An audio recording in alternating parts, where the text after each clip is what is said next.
Santo. Amém. Amados irmãos e irmãs em Cristo Nosso Senhor, nós, ocidentais, cada vez mais, nós que nascemos no Ocidente, nesta parte tão longínqua do Oriente, nós que nascemos lá para onde se encaminha o pôr do sol e distantes estamos geograficamente do local onde ele nasce, precisamos cada vez mais dos ensinamentos de Nosso Senhor Jesus Cristo, dos ensinamentos que brotam, que saem da sua própria revelação, dos ensinamentos que a nossa santa tradição da Igreja nos revela a todos. Nós temos na nossa vida que ter, ou pelo menos deveríamos querer ter, aquilo que eu chamo a prioridade maior de todas as nossas vidas. Amar a Deus sobre todas as coisas e aos nossos irmãos como a nós mesmos, como o Senhor nos diz. Que Deus fosse, de facto, a primeira, antes da mais pequena primeira prioridade das nossas vidas. Que fosse uma prioridade realmente à parte de todas as outras que nós temos. Que fosse, de facto, o objeto, o horizonte, o alvo que nós perseguíssemos a vida toda até o alcançarmos. Que Deus fosse isso nas nossas vidas. E então, queridos irmãos e irmãs, não teríamos este amor condicionado que hoje vivemos em praticamente todos os países do mundo, mas particularmente de uma forma escandalosamente epidérmica no Ocidente. O amor que vivemos é condicional a quê? A várias coisas. Nós amamos com facilidade aqueles que creem nas coisas corretas ou acreditam segundo os nossos critérios, que são as coisas corretas para acreditarem. Nós amamos aqueles que nos amam. Nós temos um certo gosto ou gostinho, ou até um amorzito, ou até alguma pinga de amor por aqueles que fazem uma reverência diante da genialidade que nós julgamos ter. Então nós amamos sob condições. É isto que significa amar condicionalmente, amar de forma condicionada. Nós temos critérios bem definidos para podermos amar. E depois, o que é que nós fazemos? Não só contentes com o nosso isolamento, porque é preciso estar só, é preciso não ter ninguém, é preciso querer estar só e é preciso querer estar afastado de todos os seus irmãos e irmãs para podermos definir critérios que não são, de facto, para amar os critérios de Deus. E então o que é que nós fazemos? Estava eu a começar por dizer, nós antropomorfizamos o amor divino. Ou seja, o que é que isto quer dizer? Lançamos as características próprias do amor condicional humano que nós vivemos e procuramos condicionar o amor de Deus também. Fruto, claro, da nossa estultícia, da nossa ignorância, porque é impossível condicionar Deus. Deus é o todo omnipotente. Ele é o todo poderoso. Ele é o todo incondicionável. Não se pode condicionar Deus porque não é da sua natureza Ele poder ser condicionado. Então nós, estava eu a dizer há pouco, amamos desta forma pequenina, medíocre. E ainda queremos obrigar Deus a amarmos mediocremente. Só que Deus não nos ama dessa forma, queridos irmãos e irmãs. Deus ama-nos com tudo o que Ele é, e tudo o que Ele é tudo por amor. Em Deus, o seu amor não é sentimento, como em nós, seres humanos. Nós amamos porque sentimos amor por alguém. E quando esse amor é muito forte, vem a segunda fase, é o movimento desse amor. Então, quando o amor é intensamente forte, firme, vulcanicamente presente e é abrasador em nós, nós pomos-nos em movimento para aquele que amamos. Mas ainda assim, nós pomos-nos em movimento para aquele que amamos na certeza, pelo menos é uma esperança tão forte, que seja certeza é ele ou ela também a amar-nos. E então o que é que nós fazemos? Outra vez, lançamos os nossos critérios de amor humano para o amor divino. Nós, depois, escondemos-nos atrás dos arbustos do Éden, onde Adão se escondeu de Deus.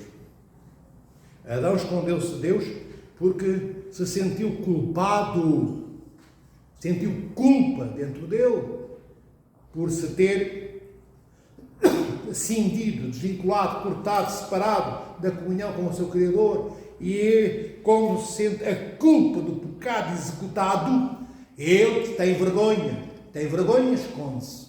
Como se fosse possível escondermos de Deus. Porquê? Porque Adão já estava a começar a viver, como eu disse inicialmente, estamos nós no Ocidente a viver. Adão já começou a viver um amor talhado pelos critérios dele, Adão e Eva.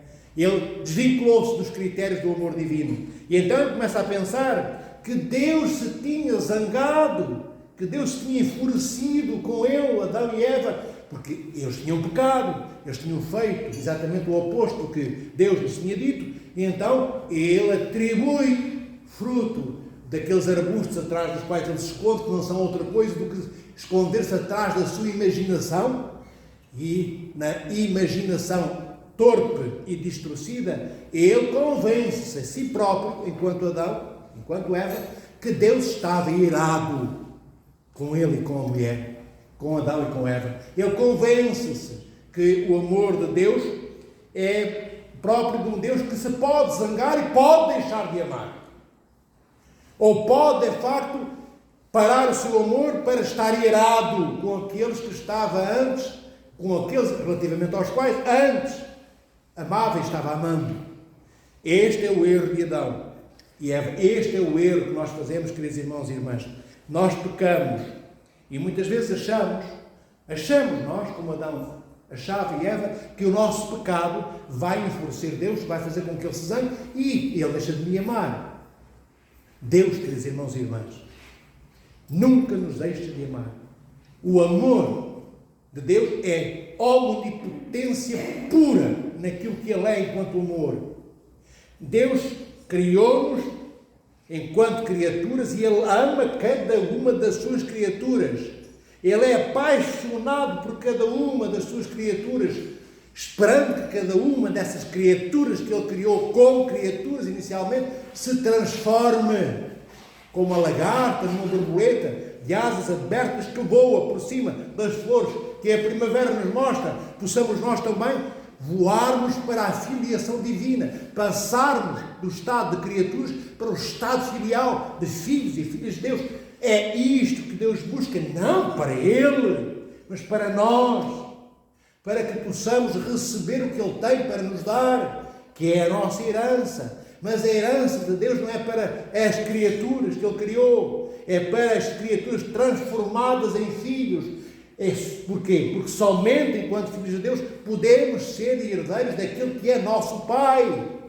Se não formos recebidos pelo batismo na igreja, se não procurarmos amar de forma distante destas conveniências e convénios humanos, eu disse ocidentais, mas também essencialmente que graçam um pouco por todo o mundo esta forma condicional de amor, se não nos afastarmos disto, nós não conseguimos ser filhos de Deus.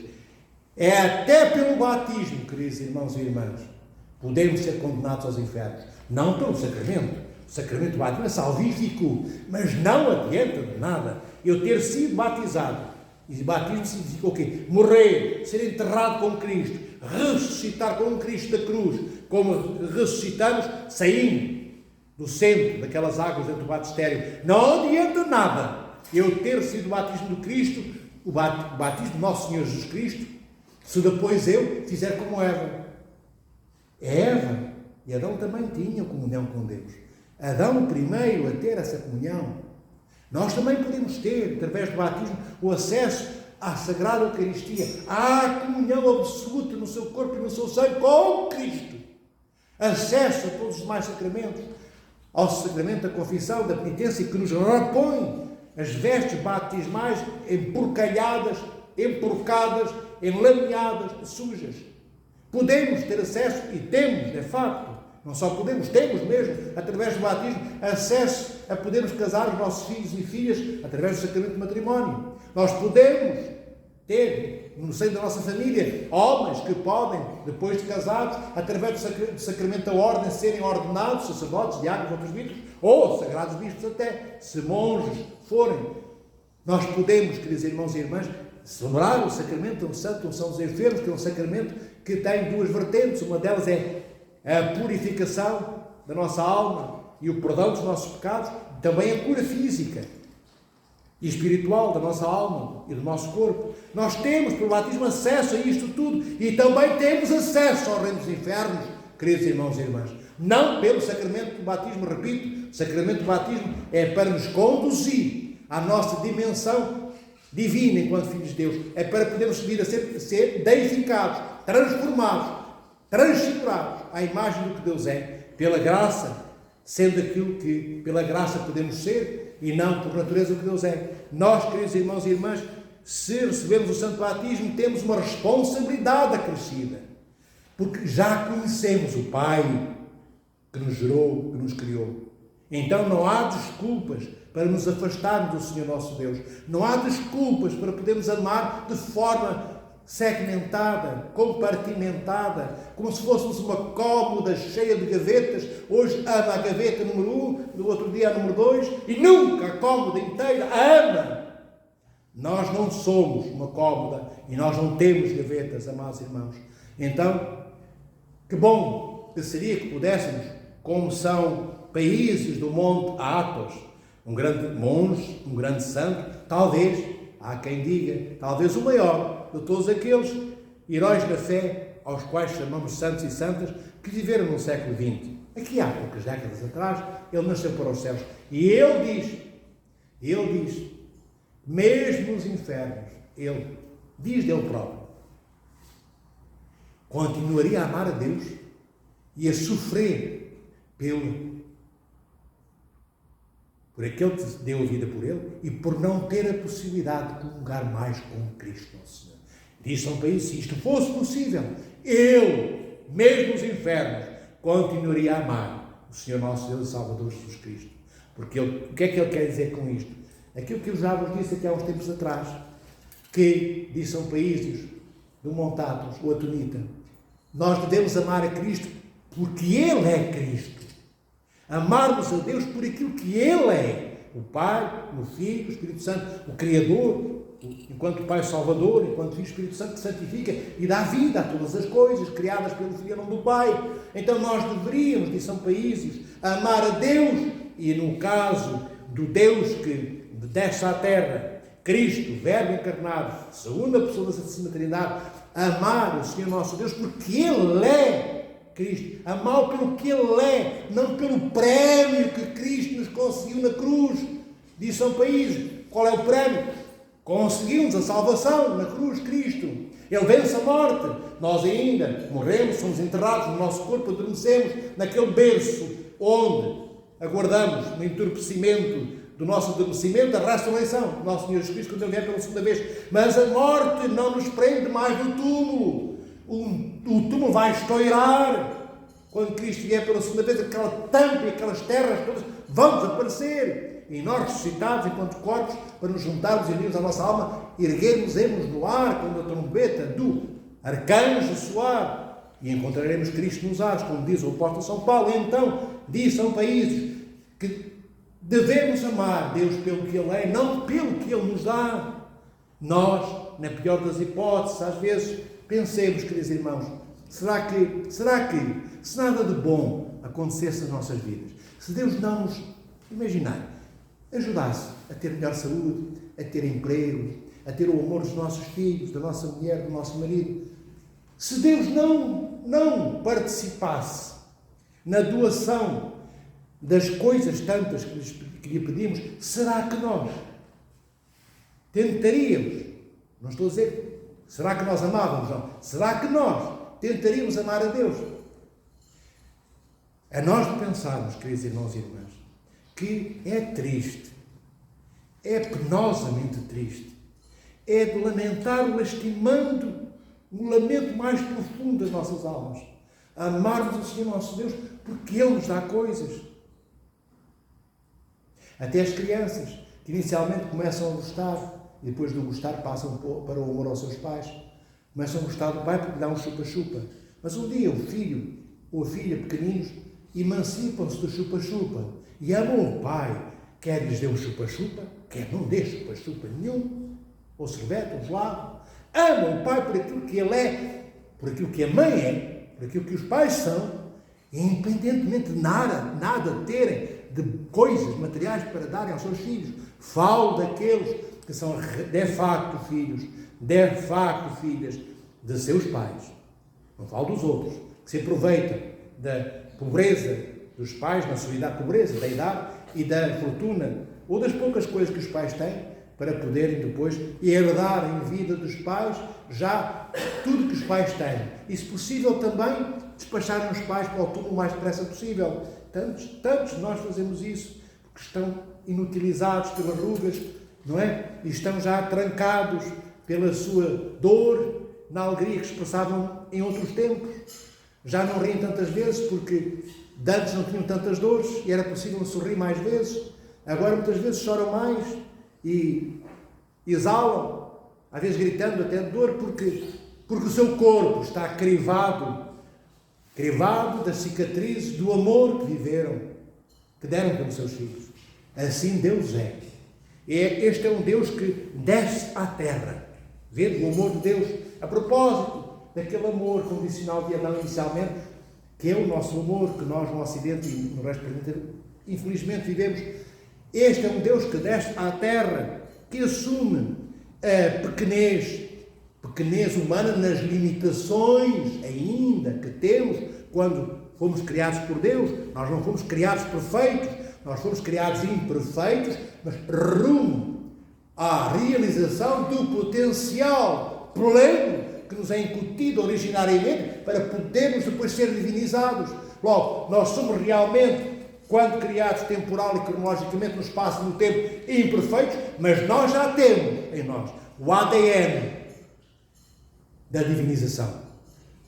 Se quisermos, se desejarmos essa comunhão com Deus, então nós seremos divinizados, amados irmãos e irmãs. Deus quer que todos nós nos salvemos. Deus não quer ninguém no reino dos infernos.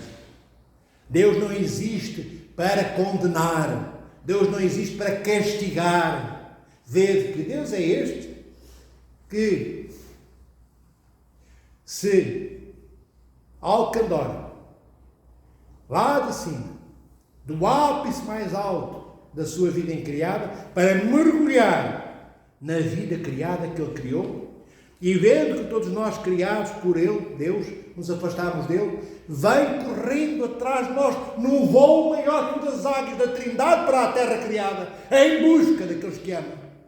Que amor é este, se não totalmente incondicional? Que amor é este do Pai, do Filho e do Espírito Santo, posto diante de nós pelo próprio Cristo, nosso Senhor, Deus e Salvador Jesus Cristo, quando Ele próprio, como eu disse, Verbo encarnado, o Filho unigênito do Pai, a segunda pessoa da Santíssima Trindade, pessoa divina, o próprio Cristo, vem diante dos apóstolos, lava-lhes os pés.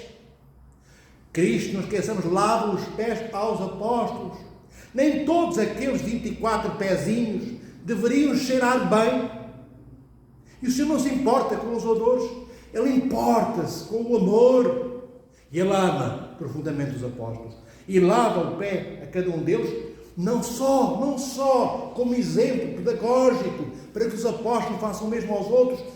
É, por isso, sem dúvida também, mas sobretudo que Ele ama os apóstolos. E quando lava com carinho, lava com amor. São pés, aqueles 2 que cada apóstolo tem, são pés queridos a Cristo. Certamente quando o Senhor tocou com a sua mão naqueles pés, afagou-os com amor. Não fez só por fazer rapidamente, porque há um exemplo, um programa, uma formalidade a cumprir. Não foi assim. Não sejamos, irmãos e irmãs queridas, assim. Ninguém tem que perecer. Ninguém. E atentai nas palavras que vos digo. Ninguém tem que ir para o reino dos infernos. Então, porquê é que nós dizemos que perecemos? Isto é, que nos candidatamos ao reino dos infernos. Porquê é que nós dizemos então que muitos de nós vão para os infernos? Se eu acabei de vos dizer que não é necessário que assim seja. Deus não quer ninguém nos infernos. Deus não castiga ninguém e Deus não condena ninguém. Deus, ao contrário de ser um condenador, Ele é o quê? O Salvador. Bem, e então, como é que muitos de nós, e nós mesmos, se não nos precavermos, podemos ir parar ao reino dos infernos, quando acabei de dizer que não é a nossa vocação, não é necessário. Nós não fomos criados para perecermos e mergulharmos no inferno, na presença de Deus, mas na total ausência de comunhão com Ele. Não foi para isso. Sabem porquê é que vamos parar ao reino dos infernos, amados irmãos e irmãs? Se não nos acautelarmos. Por causa da nossa liberdade. Por causa da nossa liberdade. Deus deu-nos algo de precioso, que é algo que Ele tem na plenitude. E que nos deu a nós para aprendermos a gerir também na plenitude. É essa liberdade que Ele nos deu. Só que nós gerimos-a mal, administramos mal a nossa liberdade. E então, quando administramos mal, governamos mal a nossa liberdade, nós cortamos-nos do amor divino. Nós cortamos a comunhão com Deus como Adão e Eva fizeram. Então nós afastamos-nos de Deus e Deus é obrigado. Repito, Deus é obrigado a aceitar a decisão que tomamos é não querermos estar com Ele. E é obrigado como? Se eu não acabei de dizer há pouco, Ele é todo omnipotente, é o todo-poderoso, nada pode, nem ninguém nada contra o Senhor. Pois não. Mas daqui não somos nós que pomos Deus em sentido, tornando impotente a sua toda potência. É Ele próprio que se tolhe, é Ele próprio, Deus, que se tolhe, que separa a si mesmo. Não é se separa de separar, é de parar. Separa. Deixa-se mover. Para o seu movimento de encontro aos seus filhos e filhas. Porque Ele para diante das suas próprias leis de amor. Deus não é como nós. Damos uma coisa a um dos nossos irmãos enquanto ele está bem connosco, muito bem. Quando ele se lembra connosco, vou lá e tento tirar-lhe a cómoda que lhe ofereci 10 anos antes que está lá na sala. Porquê? Porque já não dou bem com ele. Deus não. Deus deu-nos a liberdade e respeita. A liberdade, sabem porquê é que a liberdade existe? Como nos dizem os santos padres da Igreja. É que se Deus não nos houvesse dado liberdade, nós não poderíamos ser divinizados. Não poderíamos ser Deus, como Deus é Deus. Só que nós, pela graça, e eu por natureza. Se não fôssemos seres humanos, homens e mulheres livres, nunca poderíamos ser divinizados, ser deificados. Não entraríamos no reino dos céus. Nunca poderíamos ser filhos e filhas de Deus. Porquê? Há sempre um porquê a seguir. Primeiro é porquê isto. E agora porquê? Porque se nós não fôssemos livres, se Deus não nos tivesse dado liberdade, significa o quê? Que se nos divinizasse, forçava-nos a sermos o que Ele é. E isto é o oposto do que Deus é. Deus é aquele que não faz nada por necessidade, porque Ele não tem necessidade de nada. Deus é aquele que não pratica nenhum ato forçado ou forçosamente tendo que o fazer, porque não há nada que force Deus a nada, a não ser Ele próprio, a si mesmo.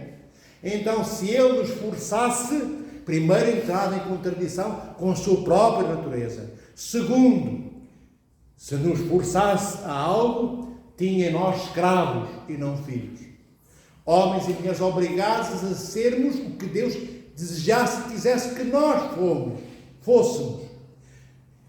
E o Senhor não quer que nós sejamos nada do que Ele é, se nós não quisermos, por nossa livre vontade, sermos o que Ele deseja. Dar-nos enquanto é o que Ele é, na sua divindade,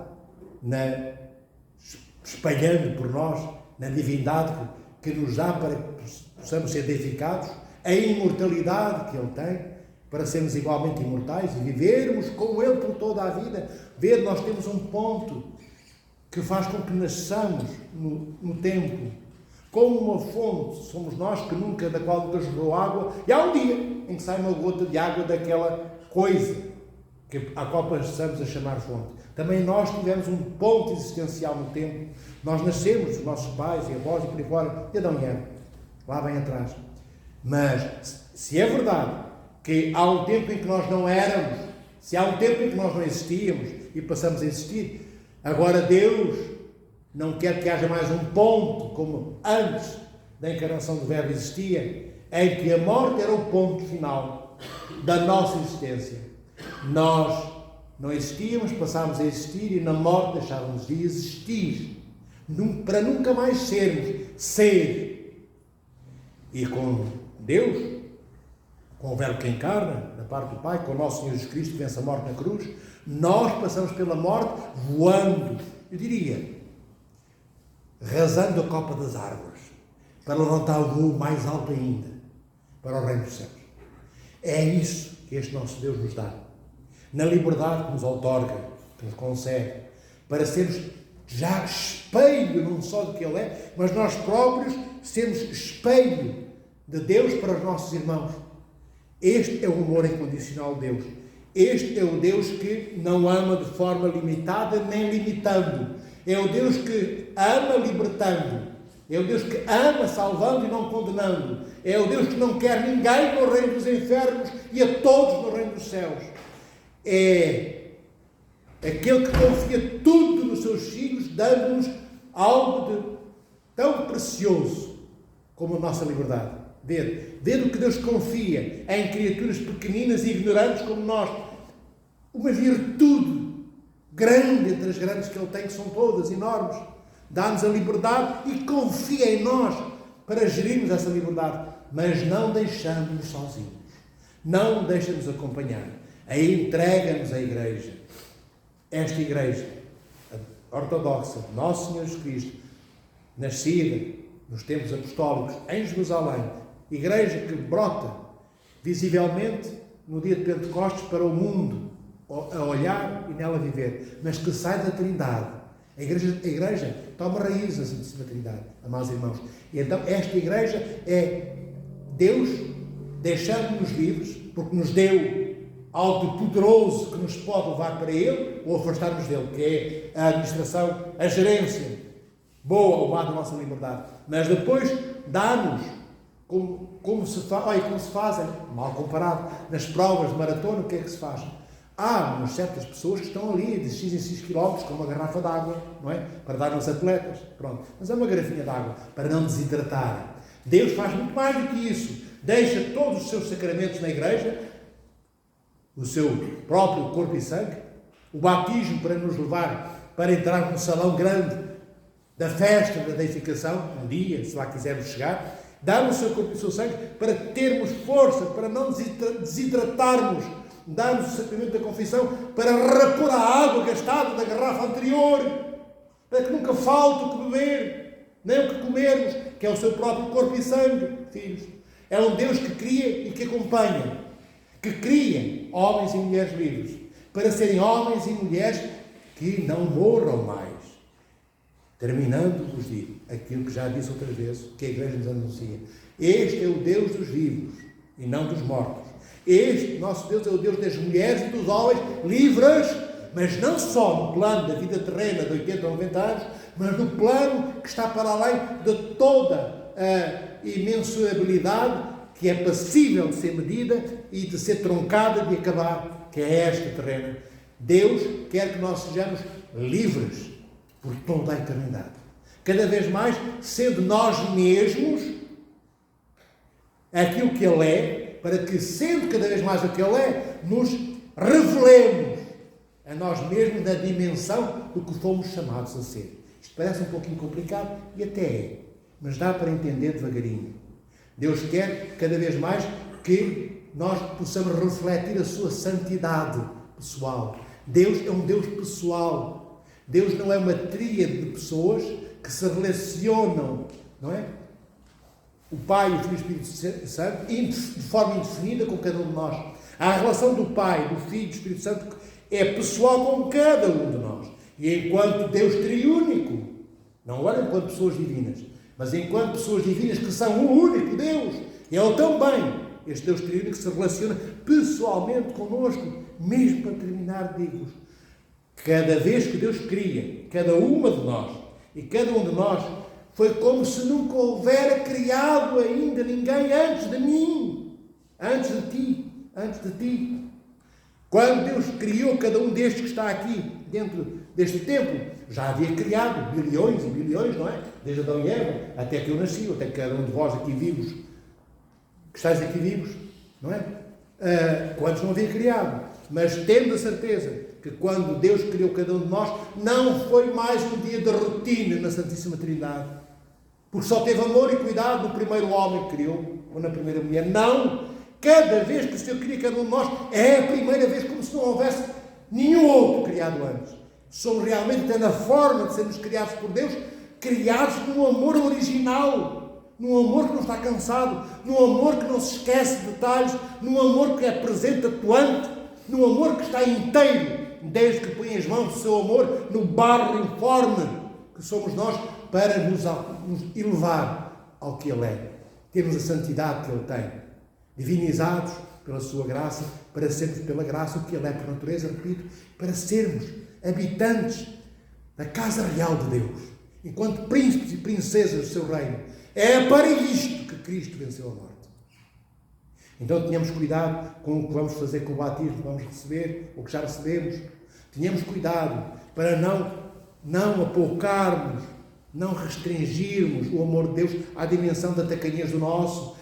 Quebremos as amarras e grietas da forma como amamos, para sermos depois inflados, insuflados, como um balão que incha, mas não com ar e sopro de vento, mas com o amor de Deus. Para amarmos cada vez mais fora da tacanhez e pequenez humanas, e mais cada vez à liberdade que Deus nos dá para amarmos. Amarmos na dimensão do que Ele ama. Um beijinho a todos, que Deus os proteja. Beijinho da parte da igreja. O que é que significa um beijinho da parte da igreja? É de uma palavra escrita, não é? Igreja. O que é que significa palavra? Um beijinho da parte da igreja.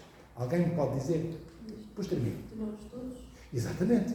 Um beijinho da parte da igreja é um beijinho de todas as vossas irmãs e irmãos, de todas as paróquias, dos que vêm à igreja, dos que vêm pouco. Isso é que é um beijinho da parte da igreja. Mais o quê? Também Cristo, que Ele é a cabeça da igreja. Então, um beijinho da parte da igreja é um beijinho da parte de todos os nossos irmãos e irmãs, que nós vemos e não vemos, às vezes, e da parte de Cristo.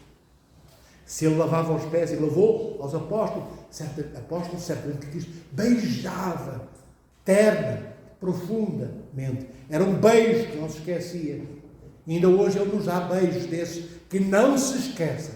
Se nós não olharmos para Cristo, tentando amá-lo, mentindo, só na nossa imaginação que o amamos, tentando amá-lo, mentindo, porque só queremos coisas dele, como se ele fosse uma slot machine. Pomos a moeda do desejo e agora o Senhor cura a minha perna. Mas se nós não quisermos nada disso, ainda que possamos pedir, mas não é porque vai curar ou deixa de curar que eu amo mais a Deus ou menos, amá-lo-ei sempre.